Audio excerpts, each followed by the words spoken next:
नमस्कार दोस्तों, क्या बिगाड़ के डर से ईमान की बात नहीं कहोगे?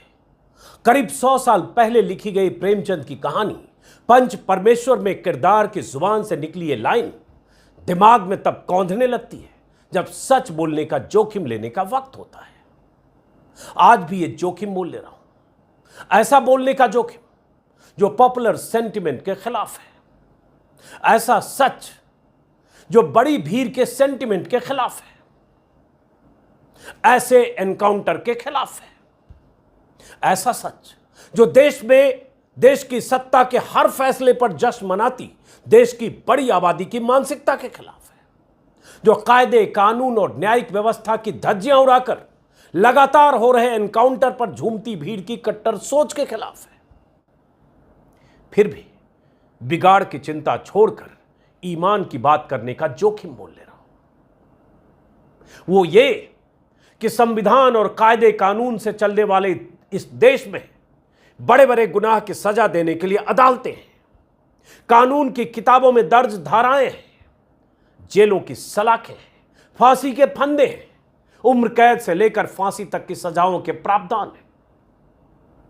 अगर न्यायिक प्रणाली में कुछ खामियां हैं तो भी फैसला अदालत से ही होना है, यही होना भी चाहिए।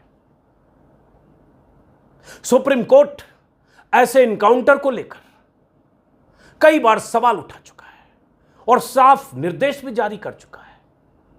यूपी में जिस तरह से एनकाउंटर हो रहे हैं और कल भी झांसी में जिस तरह से एनकाउंटर हुआ है, उससे कई सवाल खड़े होते हैं। कल के एनकाउंटर में मारा जाने वाला यूपी के कुख्यात माफिया सरगना अतीक अहमद का बेटा असद अहमद और उसका शूटर गुलाम मोहम्मद था। उमेश पाल के कातिलों के दस्ते में शामिल असद और गुलाम को मारने वाली यूपी की पुलिस है।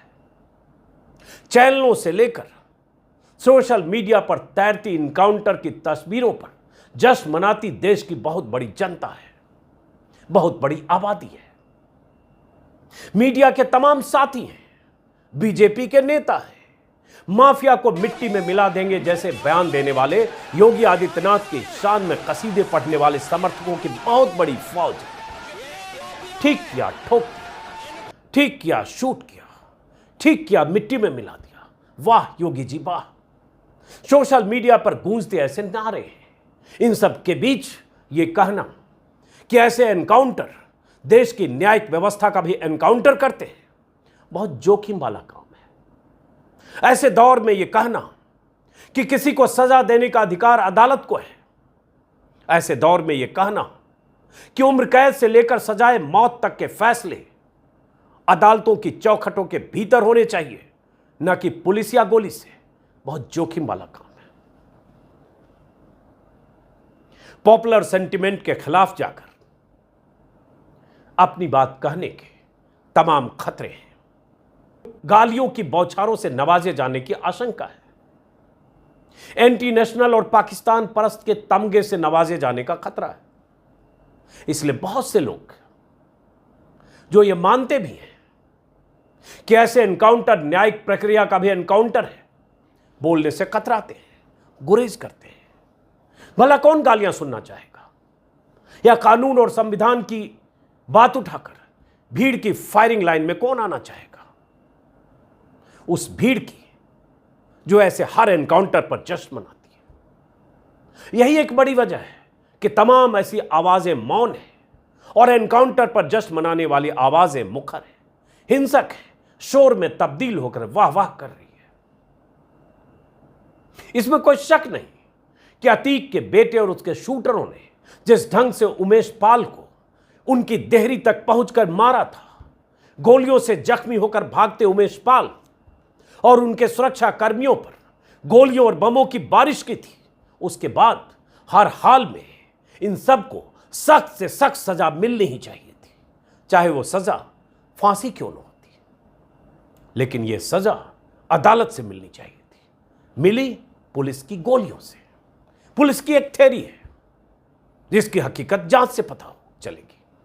जिन लोगों ने उमेश पाल पर गोलीबारी के वीडियो देखे, ऐसे कातिलों पर उनका खून खौलना भी स्वाभाविक है। लेकिन क्या यह उमेश पाल के परिवार को इंसाफ देने का तरीका सही है?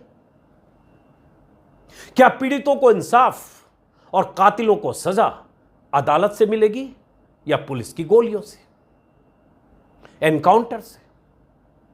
सवाल यही है। आज की तारीख में जब ज्यादातर लोग पुलिस की गोलियों के साथ खड़े दिख रहे हैं, तब मैं गालियों के सामने खड़े होकर कानून और अदालत की बात करने का जोखिम मोल ले रहा हूं।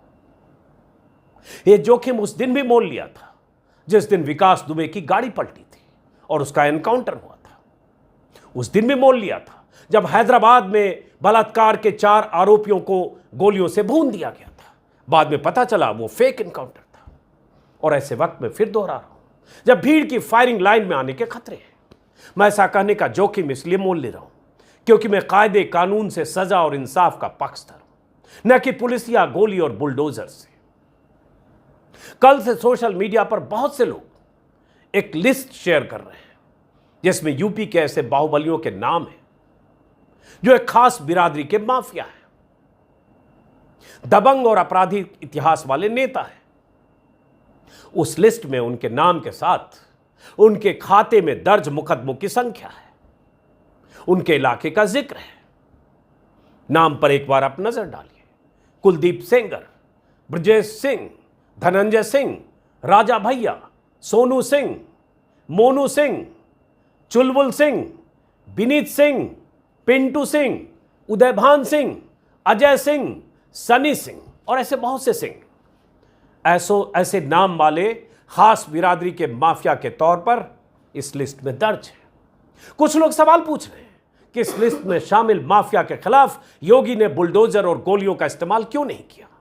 क्या बुलडोजर और गोलियां उनके लिए ही हैं जिनके नाम अतीक और मुख्तार जैसे हैं? अगर योगी भरी विधानसभा में कहते हैं कि मैं ऐसे माफिया को मिट्टी में मिला दूंगा, तो तालियां तो बजती हैं, लेकिन सवाल यह भी उठता है कि इस लिस्ट में जो माफिया दिख रहे हैं उनमें से कितने मिट्टी में मिला दिए गए? मुकदमे सब पर हैं, गुनाह की मोटी फाइल सबके नाम खुली है। क्या सरकार का एक ही रवैया हर तरह के माफिया के लिए है? उमेश पाल के कातिलों या फिर ऐसे दुर्दांत अपराधियों से किसी तरह की सहानुभूति का कोई सवाल ही नहीं उठता है। सवाल उन्हें सजा देने के तरीके पर है।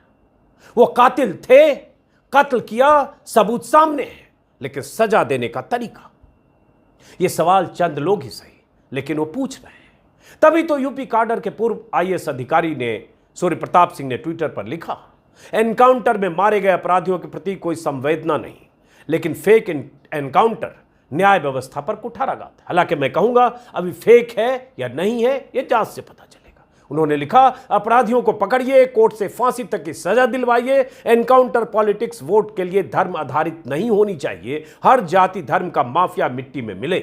कुछ लोग न्यायिक प्रक्रिया का हवाला देकर इस एनकाउंटर को गलत ठहरा रहे। ऐसे बहुत सारे लोग ट्विटर पर लिख रहे हैं क्योंकि इस एनकाउंटर पर सवाल है, जो तस्वीरें हैं उसमें भी सवाल है। दूसरी तरफ यूपी पुलिस है जो एनकाउंटर में मारे गए अपराधियों की घेराबंदी और मौके के अनुरूप उन्हें मौत के घाट उतार देने की कहानी बयान कर रही है। बता रही है कि कैसे फायरिंग की, कैसे भागने की कोशिश की और जवाबी कार्रवाई में उन्हें मारना पड़ा।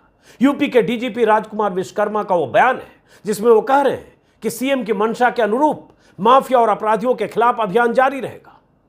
योगी ने पुलिस की पीठ भी ठोक दी है और मीडिया मिट्टी में मिलाने के पुलिसिया तरीके पर झूम भी रहा है। यह कोई पड़ताल नहीं कर रहा है कि क्या असद और गुलाम की फायरिंग के बाद पुलिस की जवाबी फायरिंग में दोनों ढेर हो गए या कहानी कुछ और है। कहीं कहानी बाकी एनकाउंटर की तरह तो नहीं कि पकड़ा और ढेर कर दिया, क्योंकि पब्लिक डिमांड ही ऐसी थी। यह पता कैसे चलेगा? इसका पता तो जांच से ही चलेगा, लेकिन क्या इसकी मुकम्मल जांच होगी कभी? जैसी जांच की बात सुप्रीम कोर्ट ने कई बार कही है ऐसे एनकाउंटर के मामले में। सुप्रीम कोर्ट के निर्देशों का पालन करते हुए एनकाउंटर की क्या पड़ताल होगी? यह सवाल अपनी जगह कायम है, लेकिन पूछने से आज लोग या तो डर रहे हैं या परहेज कर रहे हैं। एनकाउंटर को लेकर सुप्रीम कोर्ट ने समय समय पर क्या कहा है उस पर भी हम आगे बात करेंगे। सुप्रीम कोर्ट के जजों के फैसले में क्या कहा गया है उस पर भी बात करेंगे, लेकिन पहले थोड़ी बात अतीक अहमद के खौफ के साम्राज्य और योगी की कार्रवाई पर, मंशा पर। अतीक अहमद की गुंडागर्दी और उनके गुनाह की मोटी फाइलों के बारे में मैंने अखबारों में काफी कुछ पढ़ा है। हर बार यही लगता था कि आखिर ऐसे माफिया और गुंडों को सियासी शाह न मिली होती तो न तो यह अतीक अहमद 5 बार विधायक बनता, चाहे निर्दलीय बने, चाहे किसी पार्टी से बने, न ही फूलपुर जैसी सीट से सांसद बनता। एक टांगे वाला का बेटा हत्या, अपहरण, मारपीट और गुंडागर्दी के तमाम हिंसक और डरावने हथकंडे अपनाता हुआ माफिया डॉन बनता हुआ चुनावी सियासत में मजबूत जमीन तैयार करता रहा। जो भी उसकी राह का कांटा बना उसे गोलियों के दम पर साफ कर दिया गया। कुछ डर से पीछे हटे और कुछ गोली खाकर दुनिया से रुखसत हो गए। प्रयागराज के ही राजू पाल ने अगर उसके भाई के खिलाफ अतीक के भाई को चुनौती देकर, चुनाव लड़कर और जीतकर उसके सियासी वजूद को चुनौती देने की कोशिश की तो उसे गोलियों से भून दिया गया। यहां तक कि गोलियों से छलनी बीएसपी के विधायक राजू पाल के बेजान जिस्म पर अस्पताल तक में गोलियां बरसाई गई। ऐसी कहानियां बिखरी पड़ी हैं। अतीक अहमद ने खौफ का ऐसा साम्राज्य बना लिया था कि कोई उसे चुनौती नहीं दे सकता था। इसकी एक बड़ी वजह थी अतीक के माथे पर सियासी सरपरस्ती। अतीक ने बीते 30-35 सालों में सैकड़ों करोड़ की जायदाद बना ली, करोड़ों की जमीनों पर कब्जे किए। न सिर्फ इलाहाबाद जो अब प्रयागराज है, बल्कि आसपास के कई जिलों में लोगों से डराकर उसकी लाखों करोड़ों की जमीनें कौड़ियों के भाव लिखवा ली। अपने समर्थकों की ऐसी फौज तैयार कर ली जो उसकी गुंडागर्दी के बाद भी उसके साथ लामबंद होते रहे। उसे निर्दलीय तौर पर भी जिताते रहे और किसी पार्टी का उम्मीदवार बना तो भी जिताते रहे। यह अलग बात है कि बाद में हारने भी लगा। अतीक की गुंडागर्दी के बारे में तमाम डरावनी कहानियां हैं। अतीक ने अपने बेटों को भी गुनाह के अपनी दुनिया में शामिल कर लिया। इसके बारे में भी कई कहानियां, कई वीडियो हैं। छोटी उम्र में ही अतीक ने अपने बेटों को पिस्टल चलाने की ट्रेनिंग दे दी थी। ऐसे कुछ वीडियो भी वायरल है। जब 12-14 साल की उम्र में उसका एक बेटा अली एक समारोह में दनादन फायरिंग करता दिख रहा है।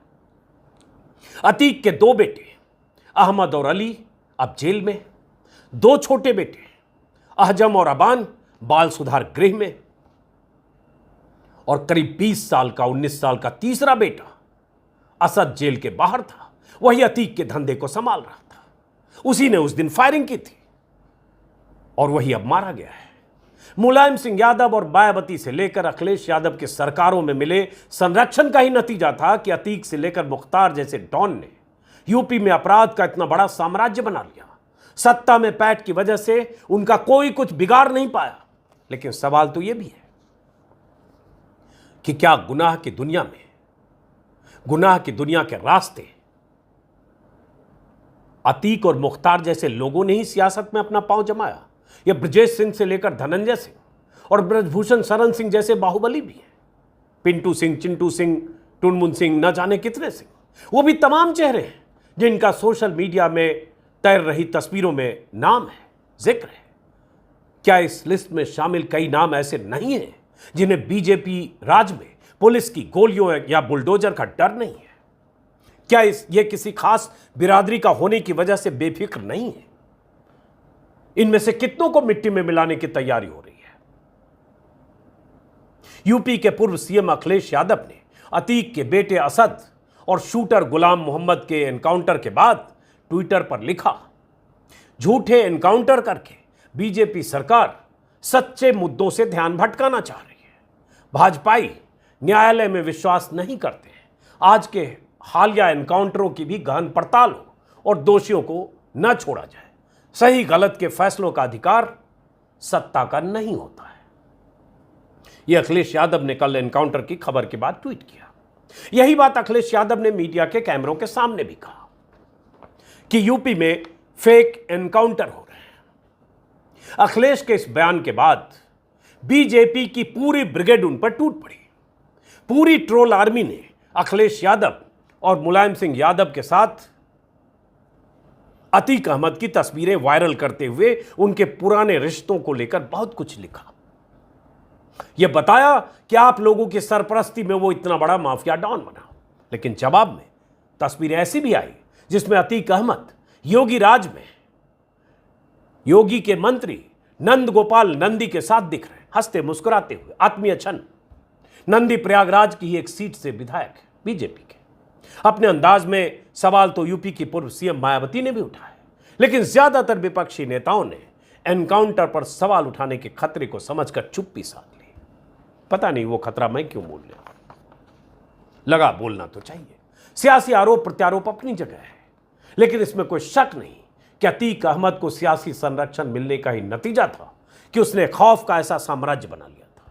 यही बात मुख्तार अंसारी को लेकर भी कही जाती है, लेकिन यही बात सोशल मीडिया पर वायरल हो रही इस लिस्ट में शामिल तमाम बाहुबलियों के लिए भी कही जाती है, जिन पर वैसी कोई कार्रवाई होती नहीं दिख रही है।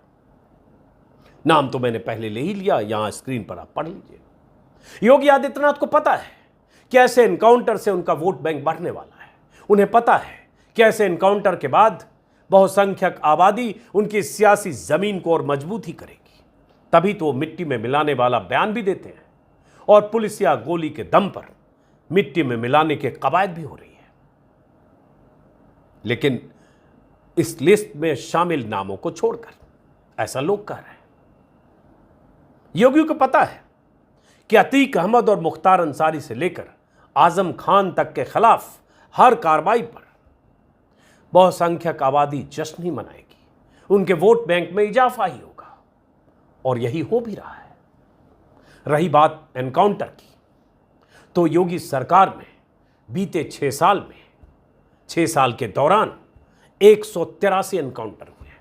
इस 2 एनकाउंटर को शामिल कर ले तो मतलब 183 अपराधी मारे गए। यह एनकाउंटर योगी आदित्यनाथ की ठोक दिए जाएंगे वाली नीति के तहत हो रहे हैं। आज के इंडियन एक्सप्रेस में विस्तार से ऐसे एनकाउंटर के बारे में खबर छपी है। विकास दुबे के एनकाउंटर के समय भी पुलिस ने जिस ढंग से विकास दुबे को मारा था, उसकी गाड़ी पलटी थी, उस पर भी सवाल उठे थे। सुप्रीम कोर्ट की माने तो एनकाउंटर के लिए बाकायदा एक गाइडलाइंस बनी है। इसलिए मैं सवाल उठा रहा हूं, क्योंकि क्या उस गाइडलाइंस का पालन हो रहा है? क्या अपराधियों को, गुनाहगारों को सजा देने का तरीका पुलिसिया गोली होगी जिसका इस्तेमाल किया जा रहा है, या अदालत जहां से किसी को इंसाफ मिलनी चाहिए और किसी को सजा? सुप्रीम कोर्ट की गाइडलाइन में बहुत सारी बातें, जैसे एक्सप्रेस ने लिखा है, जिसमें 2014 में पीयूसीएल बना महाराष्ट्र सरकार के मामले में जो उस समय के सीजेआई थे आरएम लोढ़ा और रोहिंटन नॉरिमन की बेंच ने पुलिस एनकाउंटर से जुड़ा एक निर्देश दिया था, जिसमें कहा था कि ऐसे मामले जिसमें पुलिस कार्रवाई में व्यक्ति की मौत हुई हो या उसे गंभीर चोट हुई है, उसमें एफआईआर दर्ज करना बाध्यकारी है। साथ ही मामले की मजिस्ट्रेटी जांच होनी चाहिए, लिखित दस्तावेज रखना और सीआईडी जैसी एजेंसियों से स्वतंत्र जांच की बात भी शामिल है। यह भी कहा था पुलिस कार्रवाई के दौरान हुई इस तरह की सभी मौतों की मजिस्ट्रेटी जांच जरूरी है। लेकिन एक लिस्ट तो सोशल मीडिया पर घूम रही है कि उस एनकाउंटर में कौन कौन लोग थे, कौन 2 डीएसपी थे, कौन पुलिस वाले थे। शायद 16 लोग, 16 पुलिस वालों की लिस्ट सोशल मीडिया पर उपलब्ध है। लेकिन सुप्रीम कोर्ट की गाइडलाइन क्या कहती है? क्या एफआईआर दर्ज हुई? क्या जांच यूपी सरकार कराएगी? क्या वैसे ही जांच कराएगी यूपी सरकार जैसे सुप्रीम कोर्ट के दिशा निर्देश हैं? ये अभी हमें इंतजार करना होगा। सुप्रीम कोर्ट ने और भी बहुत कुछ कहा है, वो आप सुन लीजिए, क्योंकि आज जो भी मैं कह रहा हूं सुप्रीम कोर्ट के उन निर्देशों के हवाले से कह रहा हूं। जैसा कि मैंने शुरू में कहा, जोखिम मोल लेकर कह रहा हूं, क्योंकि पॉपुलर डिमांड और पब्लिक सेंटिमेंट अभी कुछ और है। योगी उस पर काम कर रहे हैं, मैं उससे उलट बोल रहा हूं। सुप्रीम कोर्ट ने एक और फैसला, कई बार सुप्रीम कोर्ट ने एनकाउंटर्स को लेकर कहे, हालांकि मैं फिर कह दूं ये एनकाउंटर फेक है, सही है। क्या पुलिस ने आत्मरक्षार्थ गोली चलाई? क्या वो दोनों, जो असद और उसके शूटर गुलाम ने पुलिस पर फायरिंग की, पुलिस ने जवाबी फायरिंग की? ये जांच से पता चलेगा। लेकिन जितने भी एनकाउंटर होते हैं उसको लेकर कहानियां ऐसी ही गढ़ी जाती है, और अगर जांच होती है तो पता चलता है कि उसमें से ज्यादातर एनकाउंटर फर्जी होते हैं, जिसका जिक्र मैंने शुरू में किया। हैदराबाद में ऐसे ही 2019 में एक लड़की से रेप के आरोप में 4 को पकड़ा गया, जिसमें 2 या 3 नाबालिग थे, और एक जगह ले जाकर पुलिस ने 4 को मार दिया। हंगामा हुआ, तब भी जश्न मनाया गया, क्योंकि मारे जाने वाले लोग किसी खास जमात के भी थे, और जब उसके बाद जांच हुई तो पता चला फेक एनकाउंटर था, और सुप्रीम कोर्ट ने उस मामले में सख्त निर्देश दिए थे कि जो आरोपी पुलिस वाले हैं उनके खिलाफ कार्रवाई हो। अब मुझे डिटेल अभी पता नहीं है कि क्या कार्रवाई हुई, सस्पेंड हुए या नहीं हुए, लेकिन मैं सिर्फ सुप्रीम कोर्ट के निर्देशों की बात कर रहा हूं और अदालत से ऐसे मामले में सजा मिलनी चाहिए उसकी बात कर रहा हूं। जैसे एक और मैं देख रहा हूं, हालांकि इसके बारे में मैं आपको बता दूं कि यूपी एसटीएफ के एडीजी अमिताभ यश ने बताया इस इनकाउंटर के बारे में कि असद और गुलाम को पुलिस जिंदा पकड़ना चाहती थी, लेकिन उन्होंने फायरिंग शुरू कर दी। इसके बाद जवाब में पुलिस को एनकाउंटर करनी पड़ी, और उसके बाद की कहानी आप लगातार चैनलों पर देख रहे होंगे। अब इसमें यह है, सुप्रीम कोर्ट ने जो कहा, प्रकाश कदम और अन्य बनाम राम प्रसाद विश्वनाथ गुप्ता और अन्य मामले में मई 2011 में एक फैसले में सुप्रीम कोर्ट के जस्टिस मार्कंडे काटजू और जस्टिस ज्ञान सुधा मिश्र ने कहा था, फर्जी मुठभेड़ कुछ नहीं बल्कि कानून को बनाए रखने वाले व्यक्तियों द्वारा निर्मम हत्या है। हमारा विचार है कि जिन मामलों में एक मुकदमे में पुलिसकर्मियों के खिलाफ फर्जी मुठभेड़ साबित होती है, उन्हें दुर्लभ मामलों में से दुर्लभतम मानते हुए मौत की सजा दी जाए। इसी में उन्होंने कहा था कि कैसे प्राथमिक एफआईआर दर्ज किया जाए और बिना देरी इस पूरे मामले में घटना मुठभेड़ की एक स्वतंत्र जांच सीआईडी या अन्य किसी पुलिस स्टेशन के पुलिस द्वारा वरिष्ठ पदाधिकारी द्वारा की जाए, और इस तरह से मुकम्मल जांच हो, मजिस्ट्रेटी जांच हो। ऐसी बहुत सारी बातें, और एक गाइडलाइन प्रॉपर सुप्रीम कोर्ट ने बनाई थी 2014-11, वो सभी मैंने जिक्र किया। एनएचआरसी की भी गाइडलाइन है, हालांकि एनएचआरसी की भूमिका हाल के वर्षों में हमने देखा है कि एनएचआरसी की भूमिका कहाँ कितनी एक तरह से मौन दर्शक की तरह एनएचआरसी है। इसी में एक और है सुप्रीम कोर्ट की जो एनकाउंटर पे गाइडलाइन है, उसमें कहा गया है पुलिस फायरिंग में होने वाली सभी मौतों के मामले में सीआरपीसी की धारा 176 के तहत मजिस्ट्रियल जांच की जानी चाहिए। ऐसे मामलों की सूचना तुरंत राष्ट्रीय और मानवाधिकार आयोग को देनी चाहिए। एनकाउंटर के पुलिसकर्मियों को अपने हथियार फॉरेंसिक और बैलिस्टिक एनालिसिस के लिए सरेंडर करना चाहिए। घटना के तुरंत बाद संबंधित अधिकारियों को न परमिशन दिया जाए न वीरता पुरस्कार दिया जाए अगर किसी तरह का शक है तो। अब इसमें सवाल उठता है कि ये सब जाँच कौन करेगा और कैसे होगी। उसी तरह से मानवाधिकार आयोग की गाइडलाइन है कि चूंकि पुलिस इस मामले में खुद शामिल है, इसलिए सीआईडी या किसी स्वतंत्र जांच एजेंसी को जांच सौंपी जानी चाहिए। 4 महीने के अंदर जांच पूरी होनी चाहिए। और ये सब बहुत तरह की चीज़ें सुप्रीम कोर्ट के अलग अलग वक्त पर कहे गए बयान, फैसले या जो ऑब्जर्वेशन होते हैं उसमें सुप्रीम कोर्ट ने बहुत कुछ कहा है। ये एनकाउंटर करने वाले भी जानते हैं, ये सरकार भी जानती है।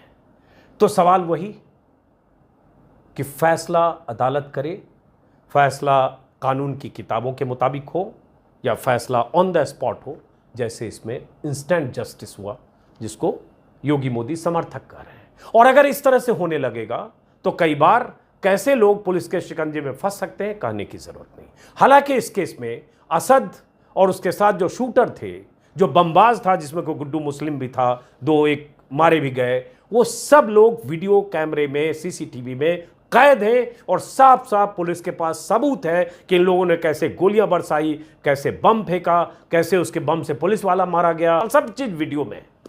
लेकिन सवाल वही कि क्या ये एनकाउंटर का तरीका सही है। फिलहाल इस जोखिम के साथ इस वीडियो को खत्म करता हूं। मुझे पता है कि आप में से बहुत सारे लोग मेरे इस यूट्यूब चैनल के कमेंट बॉक्स में, फेसबुक पर आकर गालियां देंगे। गालियां देने से पहले सोचिए, आज 14 अप्रैल है। बाबा साहब को याद करते हुए, संविधान को याद करते हुए, क्या जो कुछ हो रहा है वो संविधान, आइन और कायदे कानून के दायरे में रहकर हो रहा है। फिलहाल इस वीडियो को ख़त्म करते हैं, फिर मुलाकात होगी। अगर आपने मेरे यूट्यूब चैनल को सब्सक्राइब नहीं किया तो सब्सक्राइब करेंगे, और अगर सब्सक्राइब किया मुमकिन हो तो ज्वाइन करेंगे। नमस्कार।